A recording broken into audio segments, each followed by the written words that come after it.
Bienvenido a tu canal Política RD Caliente Caliente. Y señores, vamos con un tema que está en tendencia en las redes sociales. Rusia se retira a sus soldados de la frontera con Ucrania. Parece que todo era una falsa montada para vender armamentos, para sacarle más dinero a los gobiernos, señores, porque detrás de todo esto hay una gran inversión de dinero, señores, en compra armamentística, señores, compra de armas para suplirle a esos países que están en guerra. Recuerda dejarnos tu like, darle a la campanita, activarla para que sea notificado de todos los vídeos que subimos por este canal. Y suscríbete a nuestro canal, apóyanos, contigo somos más. Vamos allá con el vídeo. Bendiciones, suscríbete. El Ministerio de Defensa de Rusia anuncia que las unidades que concluyeron sus ejercicios en las circunscripciones militares oeste y sur, ambas limítrofes con Ucrania, comenzaron su retorno a los cuarteles permanentes. Ante la histeria de algunos países occidentales sobre la supuesta agresión rusa contra Ucrania, Moscú ha reiterado que los movimientos militares que realiza en su territorio son planeados y tienen un carácter puramente defensivo. Semyon Senderov nos trae más detalles sobre el tema en directo. Hola Semyon, cuéntanos sobre estos ejercicios que concluyen en parte.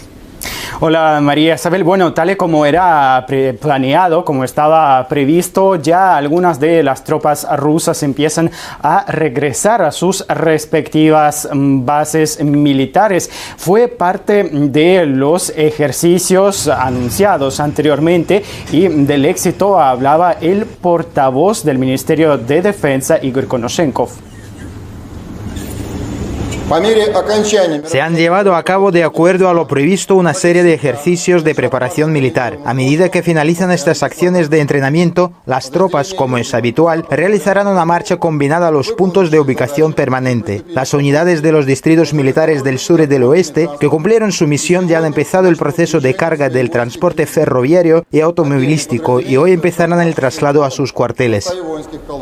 Mientras tanto, continúan los ejercicios militares a gran escala en muchos lugares de Rusia. Así, por ejemplo, se destacan algunos de los mares donde Rusia tiene aguas territoriales con la participación de los buques, de la aviación y también de los submarinos. Hablando, por ejemplo, de la región de Crimea, ahí las tropas ya terminaron los ejercicios y también regresan a sus bases. Aquí cabe decir que uno de los ejercicios del que estamos hablando es precisamente Resolución Aliada 2022, unos ejercicios conjuntos entre Rusia y Bielorrusia que de hecho se realizan de forma abierta. Incluso han invitado a los agregados militares de las embajadas a observar estos ejercicios. Se trata de tareas como vigilar la frontera ante posible entrada de terroristas, también cortar vías de posible envío de las armas. Todo esto para reprimir y repeler la agresión externa y luchar contra el terrorismo, entre otros objetivos. Mientras tanto, hay otras declaraciones al respecto y precisamente hablaba Dmitry Peskov, el portavoz de la presidencia rusa. Él decía que Rusia ha realizado las maniobras, ejercicios y seguirá haciéndolas porque lo realiza en su propio territorio. Agregaba Dmitry Peskov que se trata de una tensión en Europa que más bien fue creada por las declaraciones desde Kiev y desde Washington. Escuchemos. El Kremlin cree que las tensiones en Europa son provocadas no solo y no tanto por las tropas rusas en su territorio. Lo provoca también una enorme concentración de tropas ucranianas cerca de la línea divisoria, al igual que todos los indicios de que no se puede descartar una operación militar en Donbass. Además, precisamente en este contexto, Dmitry Peskov reiteraba que no se podía descartar una posible agresión desde Ucrania, desde el ejército ucraniano hacia el este del país. La región de Donbass ha tachado de una auténtica locura lo que se está observando en los medios de comunicación. Mientras tanto, desde la Duma rusa, desde la Cámara Baja del Parlamento, ha trascendido que han votado a favor de una resolución, de un proyecto de pedir al presidente del país a reconocer las repúblicas autoproclamadas de Donetsk y de Lugansk. Y es que desde el Parlamento aseguraron que ahí viven unos 4 millones rusos, de los cuales 876.000 disponen del pasaporte de la Federación Rusa. Mientras tanto, se sigue hablando de esta tensión en la región. Así, por ejemplo, a Moscú ha llegado Olaf Scholz, el canciller alemán que anteriormente había visitado Kiev. Ya se reunió con el presidente ruso Vladimir Putin para hablar, entre otros temas, sobre las garantías de seguridad que exige Rusia a la OTAN y Estados Unidos, y también de proyectos conjuntos, como por ejemplo el gasoducto Nord Stream 2. Semyon, muchísimas gracias por todos estos detalles. El repliegue militar ruso sucede mientras medios y políticos occidentales elevan al máximo las alarmas sobre la presunta invasión inminente e incluso señalaron los días 15 y 16 de febrero como las probables fechas para el inicio de los ataques. En Ucrania han ido más allá e intentaron presentar el fin de las maniobras rusas como el éxito de sus esfuerzos diplomáticos. Desde Moscú, mientras tanto, hablan del fracaso de la propaganda occidental. ¿Les parece si analizamos estas declaraciones y todo el contexto junto con nuestro compañero Fernando Monroy, que está acá con nosotros? Fernando, cuéntanos más sobre esta agenda. ¿Qué tal, Marisabel? Sí, vamos a hablar sobre las controversias que crecen en torno a Ucrania, la crisis que vive este país europeo, y es que los países occidentales han estado inflando esta idea de la invasión de Rusia a Ucrania, algo que ha sido rechazado contundentemente en varias ocasiones por parte de Moscú, y señalan también que esto es una desviación de los temas importantes, por ejemplo, la expansión de la OTAN y también las agresiones que vienen del bloque militar. Veamos las contradicciones y comencemos, por ejemplo, con declaraciones que vienen del Wall Street Journal, que replican lo que dicen los presidentes de países occidentales. Por ejemplo, dicen, Rusia acelera la acumulación de tropas a lo largo de la frontera con Ucrania. También en Bloomberg decían, las acciones de Rusia podrían empezar el martes 15 de febrero. Luego decían, el 16 de febrero podría atacar a Ucrania e iniciar la invasión. ¿Qué responden por parte de Rusia? Veamos la declaración por parte de María Zaharova, la representante oficial del Ministerio de Relaciones Exteriores de Rusia. Señala, el 15 de febrero del 2022 pasará a la historia como el día en que fracasó la propaganda occidental sobre la guerra, humillados, destruidos, sin disparar un solo tiro. Marisabel. Wow. ¿Y qué dicen otros líderes y políticos, en cambio? Vamos a revisar lo que ha dicho por parte de la ministra, la secretaria de Relaciones Exteriores de Reino Unido.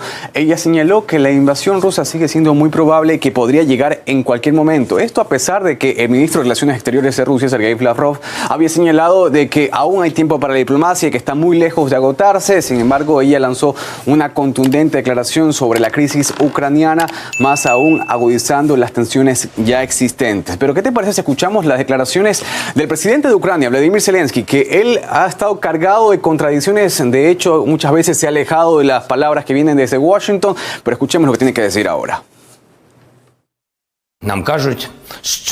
Nos dicen que el 16 de febrero será el día de la invasión. Haremos que sea un día de unidad nacional.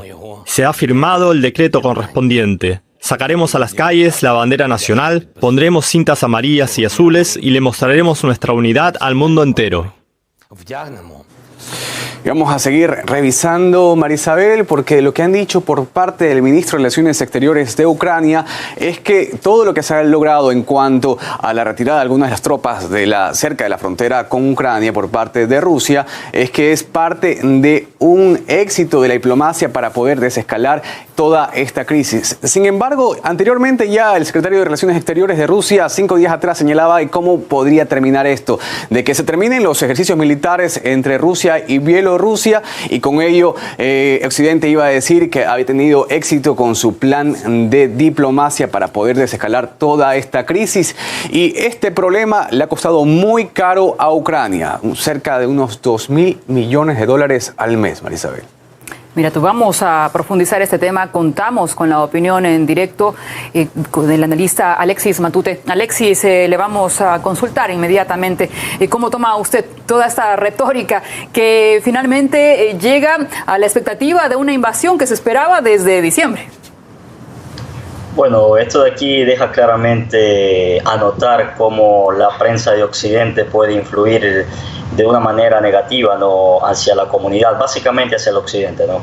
Lo que ha pasado actualmente es un guante blanco por parte del gobierno ruso hacia la comunidad internacional, porque ellos desde un inicio lo habían planteado como maniobras militares, como ejercicios militares, y que no tenían nada que ver con una invasión rusa. Ahora, y lo preocupante es para cada uno de los países aliados de la OTAN, porque ha habido gasto de recursos para movilización de tropas desde Noruega, desde España y otros países miembros, ¿no? Y esto quizás también es lo más grave para Ucrania por el gasto de recursos para algo que simplemente se basó en una paranoia.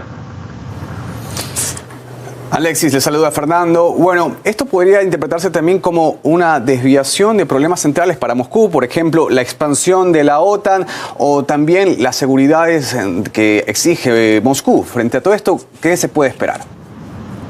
Sí, justamente, a ver, en primer lugar, el hecho de que la OTAN intente hacer miembro a Ucrania de esta organización es ilegal porque está yendo en contra de los acuerdos firmados a inicios del 2000, ¿no? Entonces, eso es de un sentido. Pero aquí también la profundidad del tema es el hecho de que no olvidemos que el 40% del consumo de gas de la Unión Europea depende del gobierno ruso, y los intereses aquí se centran justamente en esos recursos naturales. Esto de aquí no es otra cosa más que un triunfo a lo sensato, un triunfo a lo lógico, porque jamás Oriente o jamás el gobierno ruso dio a entender una invasión, sino más bien estrategias militares, y lo que sí fue preocupante fue la intención de la OTAN, encabezado por Estados Unidos, a tratar de rodear la frontera rusa con efectivos militares de todos los aliados. Muchísimas gracias, Alexis. En Latinoamérica diríamos que papelón. Muchas gracias, Fernando. Y es que en una revisión de la cobertura de The New York Times, The Washington Post y Wall Street Journal revelaron que el 90% de los artículos publicados en lo que va de este año adoptaron una visión agresiva sobre el conflicto en Ucrania. Las columnas de opinión apoyan el envío de armas y tropas estadounidenses a la región ante una presunta amenaza de Rusia. Pero parece que con esta retórica ganan solamente las empresas armamentistas. Elena Villar nos trae detalles. ¿Se imaginan que la propiedad de los principales medios del llamado país de la libertad estuviera en muy pocas manos? ¿Se imaginan que ese oligopolio tuviera, entre otros intereses, el negocio de las armas? Es una realidad y básicamente supone empujarnos permanentemente a conflictos y guerras. Tomemos como punto de partida un estudio reciente a costa de venderle a la población miedo, odio y sangre.